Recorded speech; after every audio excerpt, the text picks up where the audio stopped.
Dull అయిపోయింది, అమ్మని చూడాలి అమ్మని చూడాలి, ఏ పని చేస్తున్నా అమ్మ గుర్తొస్తే అమ్మని చూడడానికి మీరు తమ్ముడి దగ్గరికి వెళ్ళారు. ఇప్పుడు అమ్మని చూడడానికి వెళ్ళడంలో మీకు ప్రేమ ఉంది కాబట్టి చూసేటప్పటికే మీకు పరవశం. అమ్మ దగ్గర కూర్చుంటే ఓ పరవశం, అమ్మకి ఓ ఖర్జూర పండిస్తే పరవశం. అమ్మ మీ దగ్గర కూర్చుని వచ్చేస్తాను లేరా ఇంకొక నెల్లాళ్ళుండి వచ్చేస్తాను, కాస్త వీళ్ళు ఇల్లు కట్టుకుంటున్నాడు కదా అని ఉన్నాను అంతేను. నాన్న ఇవాళ నీకు దోసకాయ పప్పు అని దోసకాయ పప్పు వేసాను తినరా అని అమ్మ దోసకాయ పప్పు వేసి అన్నం పెట్టింది అనుకోండి, ఓ పెద్ద తృప్తి.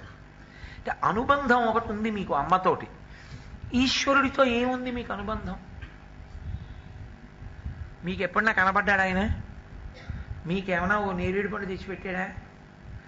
మీరు పడుకుంటే దగ్గర కూర్చుని ఏమైనా మాట్లాడా? మీరు నిద్ర లేచినప్పుడు ఏమైనా ఇవాళ ఏ పని మీద వెళ్తున్నావు, ఏమిటి శుభం భూయా అని ఏమైనా అన్నాడా? ఎందుకు ఇంకా అనుబంధం ఏముంది అసలు?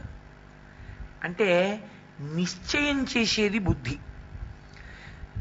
ఈ అనుబంధం నాకు ఈశ్వరుడితో ఉంది అని అది నిశ్చయం చేయాలి. అది కానీ నిశ్చయం చేస్తే మనసు అక్కడ పడి ఉంటుంది. మీరు చూడండి, లోకంలో ఒక విచిత్రమైన లక్షణం ఉంటుంది.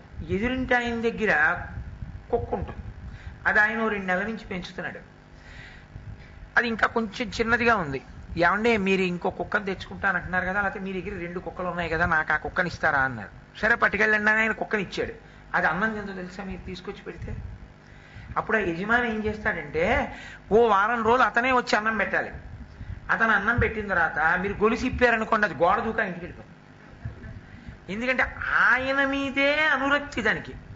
మెల్లిగా మీరు అన్నం పెట్టి మీరు సేద తీర్చి మీరు అలవాటు చేసుకున్నారనుకోండి, కొన్నాళ్ళు పోయిన తర్వాత మీరింటికి రాకపోతే అన్నం తింటారు.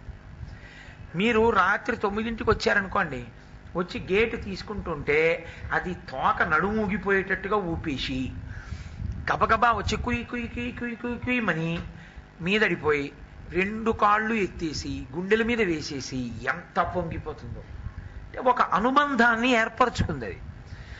మీకు ఈశ్వరుడికి ఏదైనా అనుబంధం ఉందనుకోండి, ఆ అనుబంధాన్ని నిశ్చయం చేసేది బుద్ధి, నిర్ణయం అది చేస్తుంది. అది నిర్ణయం చేసేసింది అనుకోండి, కుక్క పడున్నట్టు మనసు అక్కడ పడుంటుంది. అప్పుడు ఆ మనస్సు తిరుగుతూ ఉంటుంది అక్కడే. అప్పుడు ఇక దాటి వెళ్ళిపోదు, అక్కడి నుంచి వెళ్ళిపోదు. అలా వెళ్ళిపోకుండా ఉండాలి అంటే బుద్ధి కూడా వెళ్ళాలి అక్కడికి. అందుకని ఆయన అంటున్నాడు, నీ మనస్సు నా దగ్గర పెట్టాను లేదు, మనసు బుద్ధి కూడా పెట్టు అన్నాడు. ఇప్పుడు బుద్ధి పెట్టాలి అంటే, నిశ్చయం బుద్ధి చెయ్యాలి అంటే మీకు ఆయనతో ఏదో అనుబంధం మీకు తెలియాలి. నాకు ఈ అనుబంధం ఉంది ఈశ్వరుడితో అని మీకు ఎరుక రావాలి.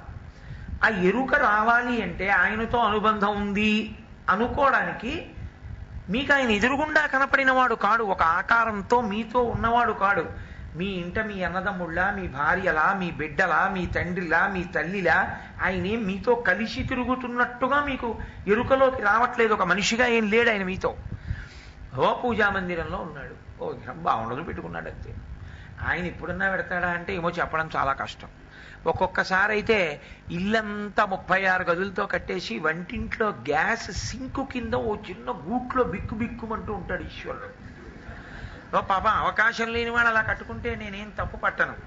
36 గదులు కట్టుకున్నటువంటి వాడు ఈశ్వరుడి కొరకు ఒక గదిని కేటాయించలేడు. ఆయన కొరకు కాదు, తాను ఆయనని సేవించడానికి గది నిర్మాణం చేయడు. ఆ అడ్డమైనవి తులుచుకునేటటువంటి సింక్ ఒకటి ఉంటుంది, దాని కింద బొద్దింకలు బాగా పడుతుంటాయి. దాని కింద కొద్దిగా ఖాళీ ఉండిపోతుంది. పెట్టుకుంటే ఫినాయిల్ సీసా పెట్టుకోవాలి, లేకపోతే ఈశ్వరుణ్ణి పెట్టుకోవాలి. 2 పనులకు పనికొస్తుంది. సాధారణంగా పూజా గృహము అనేటటువంటిది ఇవాళ అక్కడే ఉంటుంది, చాలా ఇళ్లలో అక్కడే ఉంటుంది. ఎందుకని అంటే అనుబంధం ఏమీ లేదు, అనురక్తి ఏమీ లేదు. నేను ఒకనకొకప్పుడు నిజంగా తెల్లబోయాను. ఒక ఆయనతో కలిసి ఏదో, అసలు నేను వెళ్ళడమే తక్కువ, ఏదో రెండంటే ఏదో ఆయనతో మాట్లాడుతూ బట్టల కొట్లోకి వెడితే ఆయన ఓ పంచెల చాపు చీర కొన్నాడు.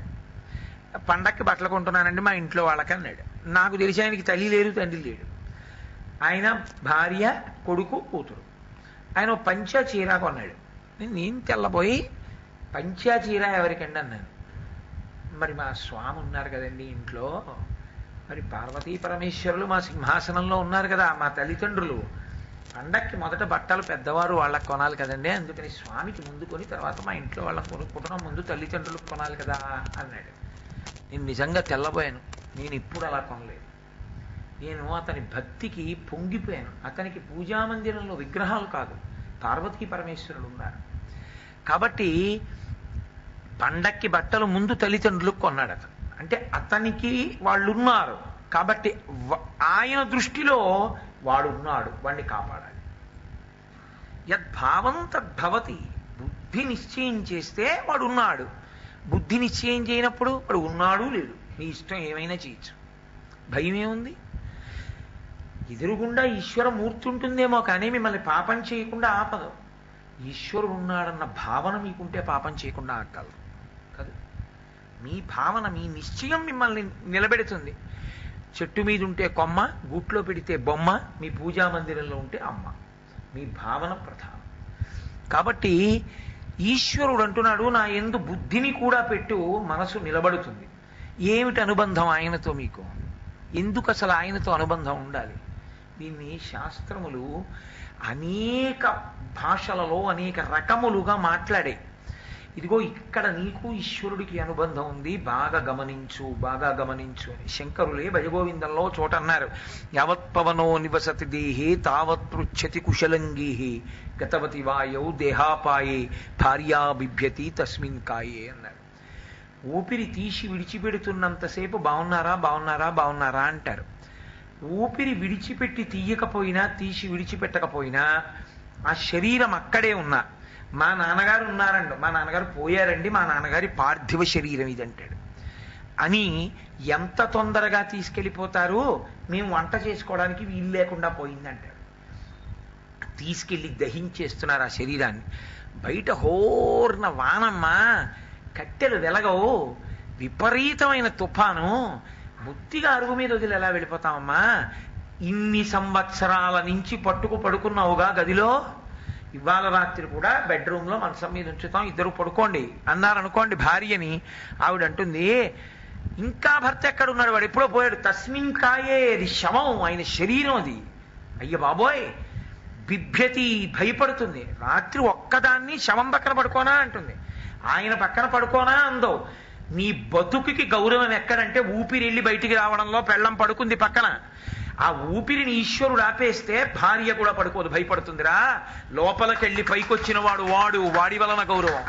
ఎక్కడున్నాడంటే నీకు అనుబంధం లేదు. రాత్రి నువ్వు నిద్రపోయినప్పుడు నీ ఊపిరి తీసినవాడు వాడు, ఊపిరి విడిచిపెట్టినవాడు వాడు. వాడి వలన నిన్ను బాగున్నారా అని అడుగుతున్నారు. ఊపిరి తీసి ఊపిరి